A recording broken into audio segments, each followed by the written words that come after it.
Are you in a wedding this summer and you don't know what to do with your makeup? Request this beachy bronze look. It looks good on everyone. The Sephora Collection eyebrow pencils are my favorite, and anytime I have a blonde in my chair, I use the color taupe. Jolene never fills in her eyebrows, but it made such a difference.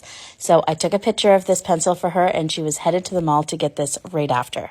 Always prep your eyes before you put on any eyeshadow. I'm just using the same concealer that I'm going to use underneath her eyes on top of her eyes.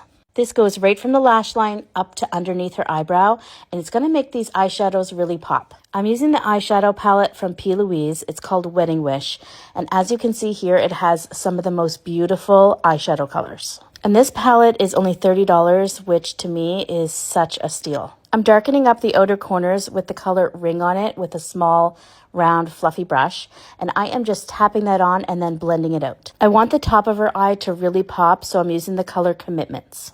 Since this color is a shimmer, I'm using a small flat brush, and then I'm doing little tap and pulls to get a lot of pigment right on top of the eye. The nice thing about this palette is it has every color that you're going to need. So I'm taking the color Wifey, which is a really dark chocolate brown, and I'm using this to line her eyes before I put on her lashes. Just because you're wearing lashes doesn't mean that they need to be huge. I'm using Delilah from Airlies Lashes. They're really soft, pretty, and wispy, and people won't look at her and originally think, oh my gosh, she's wearing lashes. They're just going to blend really nice into her eye. After her lashes are all dry, I'm adding some mascara, and then I curled them. Jolene runs more on the dry side, so I'm using the Makeup by Mario Surreal Skin Foundation. It's very dewy and really good for dry skin. I highly recommend with this look to either have a spray tan or self-tan. Making yourself look bronzy is much easier if you already have golden skin. I'm not doing a harsh contour, I'm more bronzing up her skin. I'm using the color Give Me Sun from MAC. This is a baked formula, and I've had this in my kit for years. I absolutely love it. It looks so flawless. You know, it just kind of sits on the skin really nicely.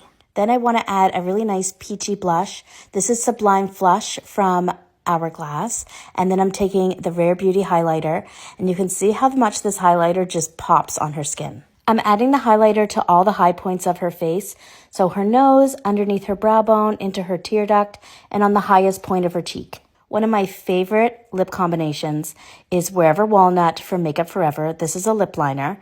And then I use the color She's Here from ColourPop, which is a really nice gloss right over top. Here's a warning. Don't do this look unless you want a million people asking you what's on your face, because you're really going to stand out. It's a really good look if you're going to a wedding or you're a bridesmaid. So here is my client Jolene before I did her makeup, and here is her after. I love how soft this makeup looks. It doesn't wear her, she's wearing it, and it just highlights all of her features really beautifully and is timeless.